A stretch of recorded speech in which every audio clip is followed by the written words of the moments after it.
Now that we've registered the contact and edited our templates, now it's time for us to create our campaign. So let's do a test campaign here.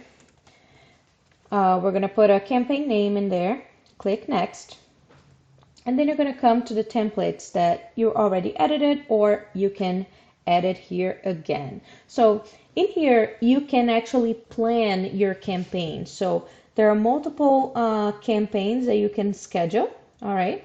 And you can schedule different days for it. So let's say I want to send a postcard on day 1. It's going to show down here the date that it's going to send and the date that it's expected to get delivered. And then I'm going to put the postcard, the marketing campaign type. So we have an option of postcard and email. And then here are the different templates that you can choose from. All right. So let's say that on day 1, I choose that template that I've already edited.